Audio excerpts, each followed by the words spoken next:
Hey, what's up guys? In today's video I'm going to be showing you guys how to hunt Roosevelt elk in 2021. They had done an update that rearranged all of the need zones on Layton, so I'm kind of just going to show you guys where to find elk and what time to hunt them. Okay, so they actually start drinking around 4:30, but you want to start at 5:30 just so that way you can see. It makes it a whole lot easier, and you want to wait about 30 in-game minutes or so, but depending on where you hunt at, if it takes about 30 in-game minutes to get there, you'll be fine.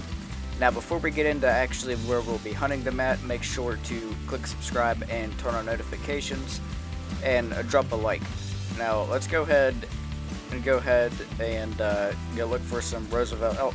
Okay, so this lake right here is one of my absolute favorite places to look for Roosevelt elk.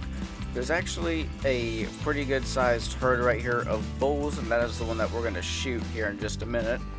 And there's also another herd across the lake, which is only a couple of stags or bull elk.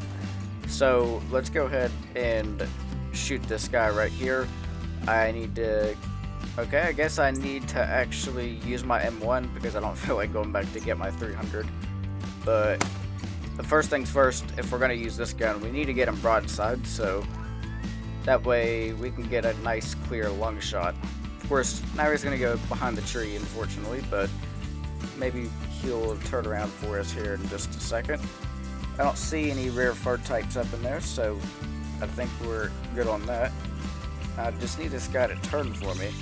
And he's doing this again to where he's not turned, so I'm gonna have to just keep doing the 22 trick until he comes out or something.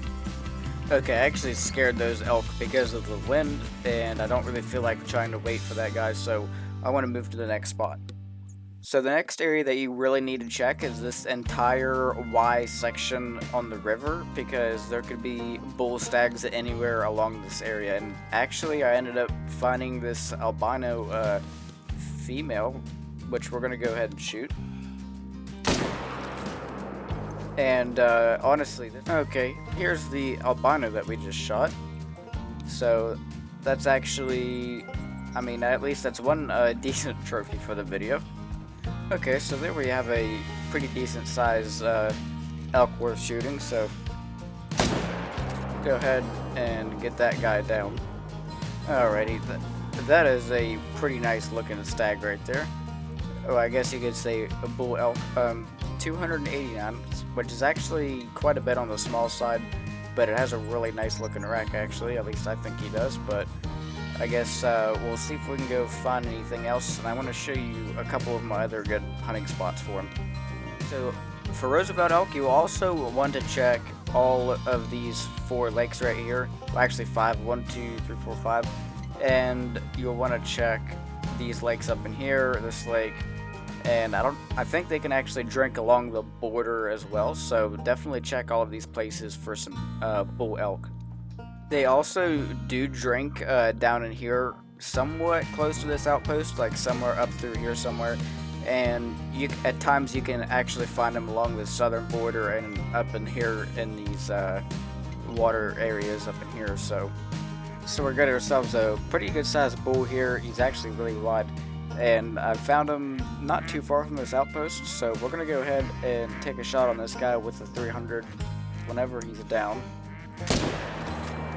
Well, I meant to say whenever his head was down. And honestly, I don't even know if I got a good shot on him, but I guess we'll find out. So we actually did end up making a decent shot on this guy, luckily. So that way we didn't have to really track him that far. This guy scores 331 at 1,000 pounds, so that's not that bad. I mean, he's really wide too. What is the...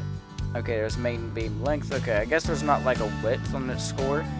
Like it doesn't contribute to the score factor, but that is pretty wide Roosevelt elk. So this area up in here actually does seem to be somewhat plentiful. I actually just scared a different bull elk right over here around the corner somewhere.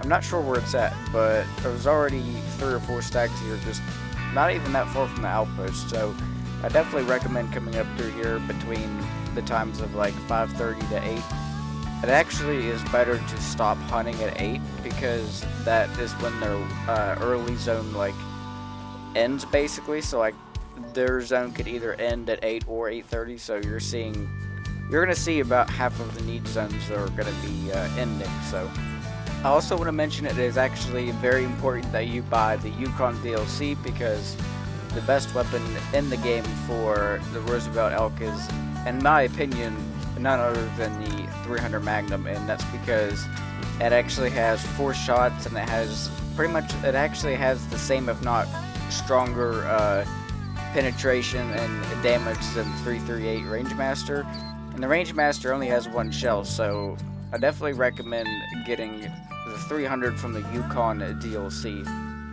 Okay guys, that's going to be it for today's video. Make sure to click subscribe and turn on notifications, and let me know if this Roosevelt Elk guide helped you out or helped you find any rares or diamonds or anything like that.